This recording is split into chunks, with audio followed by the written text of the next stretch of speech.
Welcome everyone. Today our topic is redemption of debentures. हमें अब redeem करने का टाइम आया है, जो कि हमारा नेक्स्ट चैप्टर है आफ्टर इशूइंग ऑफ डिबेंचर्स। तो हमें आज जो डिस्कस करना है वो कम्प्लीटली हमें डिबेंचर्स के रिगार्डिंग डिस्कस करना है। ऑल्दो हमने अभी तक सीखा है कैसे हम इशू करते हैं डिबेंचर्स, और हमने रिडेम्पशन की भी एंट्रीज की थी, जो कि एक फाइनल एंट्री होती है पैसे देने के वक्त, जबकि हमारा बैंक अकाउंट क्रेडिट हो जाता है और परसेंटेज डिबेंचर्स अकाउंट डेबिट हो जाता है, जिसको हमने दो पार्ट्स में किया। डिबेंचर होल्डर अकाउंट को हमने ड्यू किया था। और लास्ट लेक्चर में लास्ट पार्ट में हमने सीख लिया था इशू ऑफ डिबेंचर्स के टाइम। अब रिडेम्पशन ऑफ डिबेंचर्स करना है तो कोई डिफिकल्ट चीज़ तो है नहीं, ठीक है, बहुत ही आसान तरीका है पैसे वापस देने। अब इसमें इतना क्या हमें डिस्कस करना है, ठीक है, what needs to be discussed in it, ठीक है। हमें इसमें डिस्कस क्या करना है, हमें सिंपली ये डिस्कस करना है जो कि कंपनीज एक्ट है 2013, उसके हिसाब से हमें कुछ टर्म्स एंड कंडीशंस को फुलफिल करना है, ठीक है।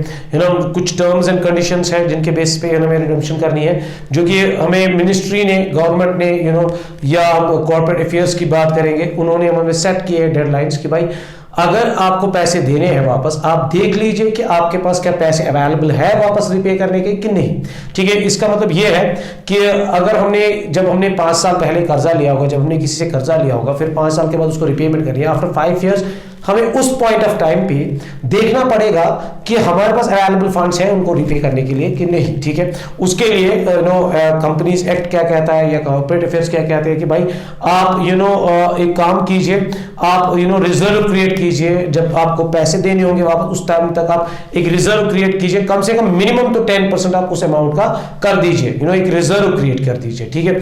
सेकेंड थिंग, जब भी आप इसको पे करने का टाइम आएगा, जिस साल में इसको पे करना होगा, जिस असेसमेंट ईयर में, उस असेसमेंट ईयर के अप्रैल 30 के आप डिबेंचर रिडेम्पशन इन्वेस्टमेंट क्रिएट करोगे। देखिए ये एक लॉजिक भी है, जब हमें पैसे देने होंगे वापस, हमारे पास पैसे अवेलेबल होने चाहिए, ठीक है, इसीलिए रिजर्व क्रिएट किया गया। और ये 10% ही क्यों रखा गया, इससे पहले 25% था, उससे पहले कुछ और था, ठीक है। लेकिन अब जब ये डिफॉल्टर ज्यादा हो गए तो कंपनी एक्ट ने कहा, लॉ ने कहा कि भाई नहीं, आप एक काम कर दीजिए, आप इसको मतलब रिजर्व क्रिएट कर दीजिए एटलीस्ट मिनिमम 10%, पहले 25 था, ठीक है।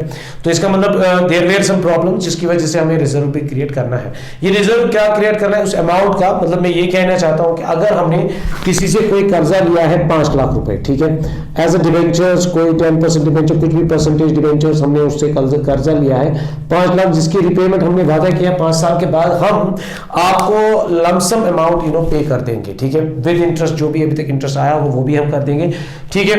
तो 5 लाख अगर मेरा वापस करना है, इस 5 लाख का 10% उस 5 साल से पहले हमें कभी भी 10% इसका क्लियर करना है डिबेंचर रिडेम्पशन रिजर्व, DRR जिसको हम कहते हैं, डिबेंचर रिडेम्पशन रिजर्व। यहाँ पे फुल फॉर्म भी लिखूंगा, इसका नाम भी आप देख लीजिए, डिबेंचर रिडेम्पशन रिजर्व, बड़ा ही सीधे पता चलता है। डिबेंचर जो कर्जा जिसको हमें वापस करना है, उसके लिए हमने एक रिजर्व क्रिएट कर दिया, ठीक है, ये 10% करना है। अब ये रिजर्व क्रिएट होगा तब जब हमने प्रॉफिट्स कमाए होंगे, अनटिल अनलेस हम प्रॉफिट नहीं कमाएंगे, हम किस चीज का रिजर्व क्रिएट करेंगे।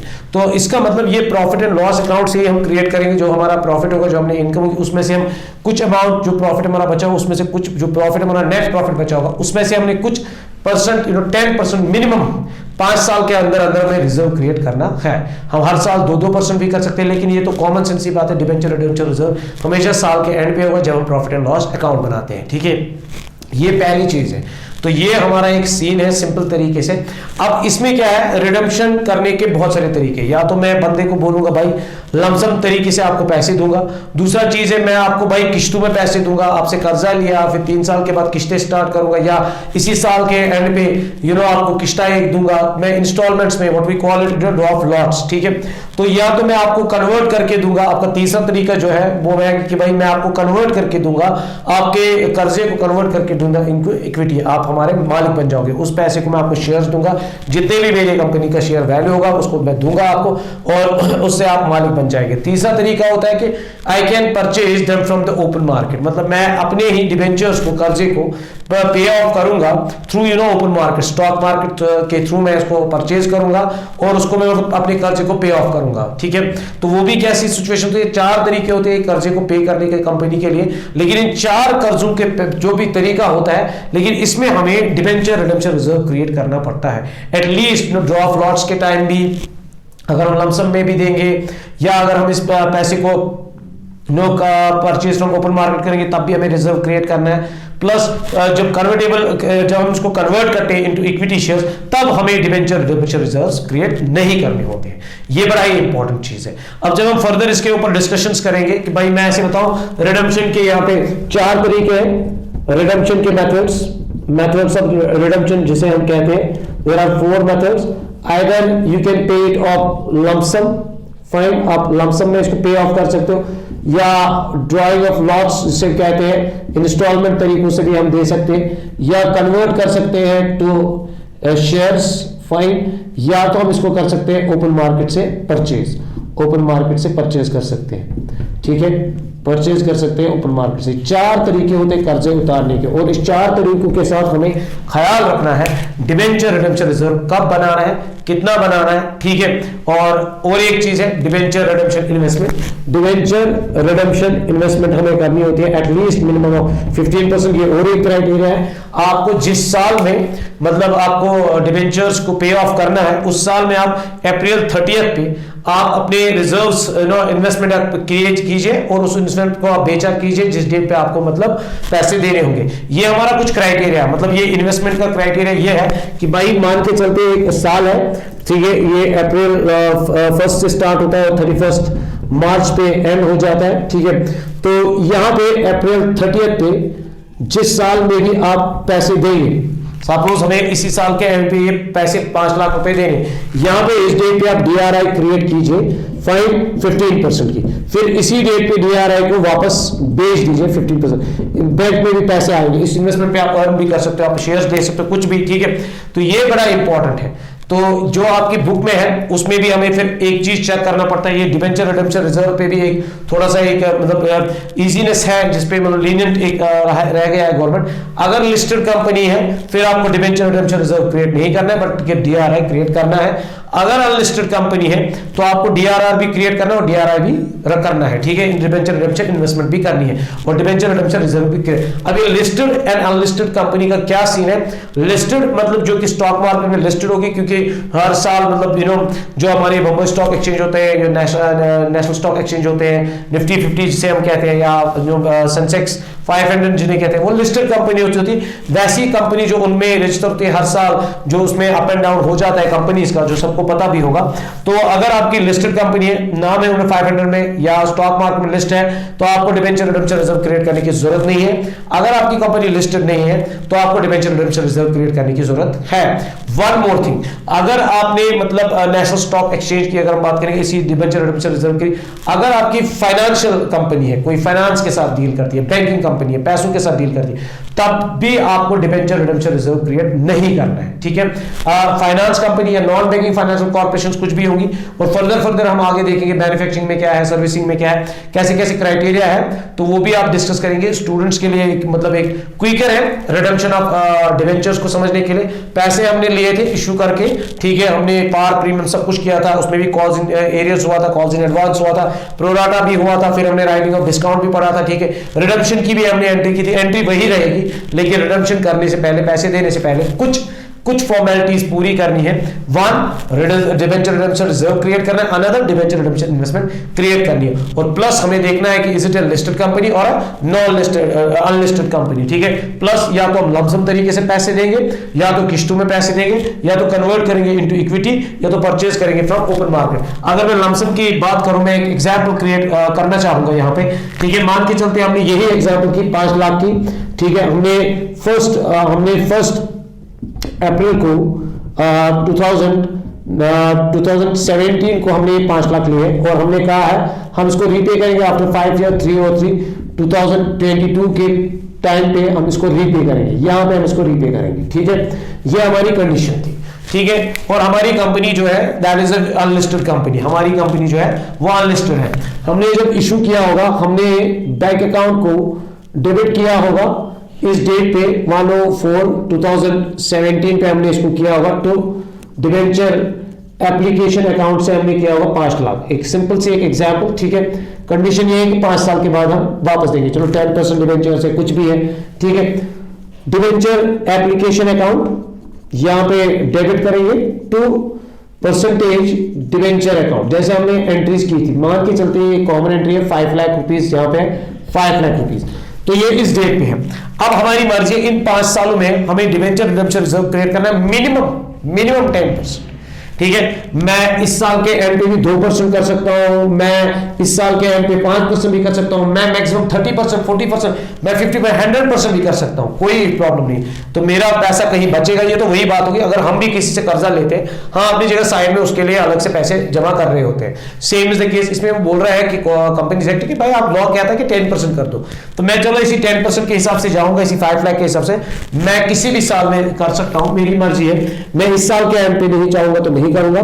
ठीक है, मैं मान के चलते मैं रिजर्व क्रिएट करूंगा 3 साल के बाद। ठीक है, मैं 3 साल के बाद रिजर्व करूंगा 17, 18, 18, 19, 20, 31st 3/2020 पे मैंने रिजर्व क्रिएट किया। कैसे रिजर्व करेंगे? Statement of P&L account, profit and loss account को मैं डेबिट करूंगा, इसका 10% विच इज 5000 मिनिमम। मैं इसको आहिस्ता आहिस्ता भी कर सकता था, to debenture redemption reserve account. ठीक है, यहां पे 50,000। अब जब बात आई भाई इसको पे ऑफ करने की 31/3/2022, इसका मतलब ये साल स्टार्ट हुआ होगा अप्रैल 30 में, यहां पे लिखूंगा अप्रैल 30 लिखूंगा 2021 पे मैं पहले इन्वेस्टमेंट करूंगा। ठीक है, debenture redemption investment account debit कर दूंगा तो बैंक अकाउंट। मैंने कहा 2 चीजें हमें प्रोसेस में करनी है। मिनिमम ऑफ दिस अमाउंट जितना भी पे करना है हमें, तो 5 लाख ही पे करना है। अगर किस्ता पे करना तो किस्ते के हिसाब से, मतलब उस इंस्टॉलमेंट के हिसाब से 15%, तो इसका 15% हो गया 75,000 ये यहां पे। उसके बाद अब टाइम आया देने का, तो उससे जो टाइम हमारा देने का है 2022 31 मार्च, पहले मैं इस इन्वेस्टमेंट को बेचूंगा, पैसे लाएंगे, कंपनीज एक्ट का रूल है, तो DRI अकाउंट कर दूंगा।